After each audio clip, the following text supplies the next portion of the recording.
Now, we want to read verse 2.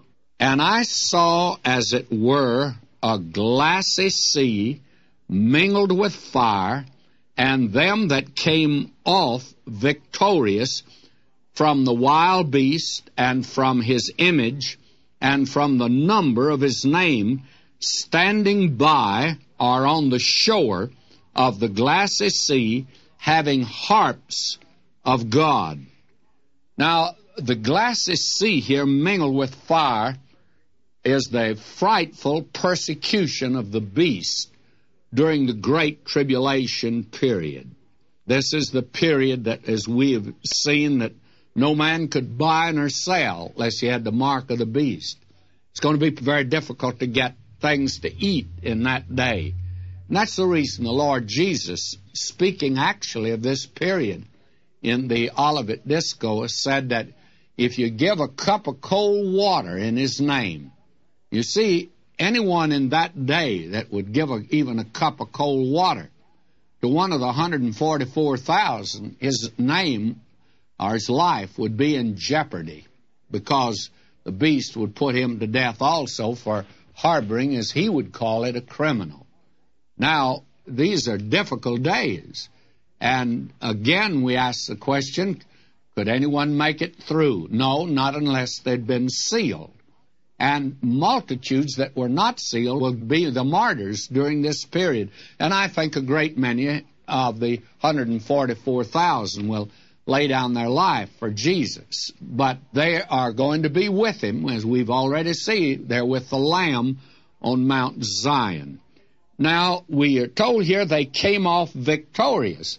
Now, they not only made it through, but they came off victorious. Now, here are the tribulation saints who have come through the fires of persecution on the earth, yet have not lost their song. They have the harps of God, we're told. And we're going to see in the next couple of verses that they're able to sing and do sing. Now, I'm just wondering, Christian today, none of us are in the Great Tribulation. If we're a child of God, we're not going through it.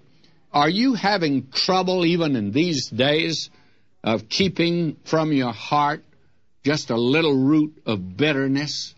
Paul had that problem, you remember. Be careful, he said, lest a little root of bitterness. And it's so easy for that to happen. Now, maybe this has no application to you whatsoever, but it does have application to me. I know that when I was in my teens, when I was 17 and 18 years old, that's when I made my decision to study for the ministry. And in fact, that's when I came to Christ. And I expected the Christians to be for me, but a very wealthy family in Nashville, and I'm not going into details, that they actually turned against me. I was going with their daughter, and they didn't want a poor preacher in the family. And I want to tell you, a teenage boy feels those things more keenly, I guess. But even to this good day, I have to fight that little root of bitterness against that class of people that treated me so badly in that day. Now, that wasn't tribulation at all. It was a heartbreak, but it wasn't a great tribulation by any means. What about that little root of bitterness today? You having problem with it? I meet many Christians today that they've let that little root of bitterness spoil their lives, and it actually causes them to deteriorate in their Christian life and testimony. I know a Christian family back east, a lovely Christian family, and something happened, and they became very bitter toward another family, and they just wouldn't let go. And that root of bitterness entered into their lives, and I've seen them sit in church, not a one of them smiling. It can ruin your Christian life, friends, but we need to pray in the face of life's circumstances that a root of bitterness will not spring up.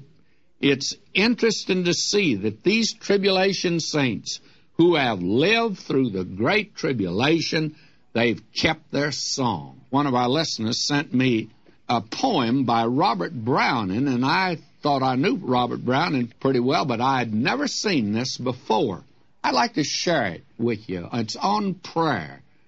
It says, unanswered yet, faith cannot be unanswered.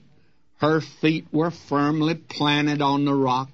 Amid the wildest storm she stands undaunted, nor quails before the loudest thunder shocks. She knows omnipotence has heard her prayer, and cries, it shall be done sometime, somewhere. Unanswered yet? Nay, do not say ungranted. Perhaps your part is not yet wholly done. The work began when your first prayer was uttered, and God will finish what He has begun. If you will keep the incense burning there, His glory you shall see sometime, somewhere. And friends, in this life that you and I are living today, down here, a little root of bitterness will come in. What do? We need to pray. We need to pray about this thing, I think, more than anything else. If these saints can come through the great tribulation and still sing, I want to say that you and I certainly ought today, maybe not sing with any great ability, but we can have a song in our heart, and we should have, even regardless of circumstances. Now, will you notice the psalmist says to us in Psalm 35, for His anger endureth but a moment. In His favor is life. Weeping may endure for a night, but joy cometh in the morning. And I've learned this over the years, that God never lets anyone cross your pathway, even an enemy, without it's going to teach you a lesson, that He's permitted it for a purpose. It's for the development of your character. We need to be in prayer today, that we not fall into the trap of Satan and lose the joy of our salvation.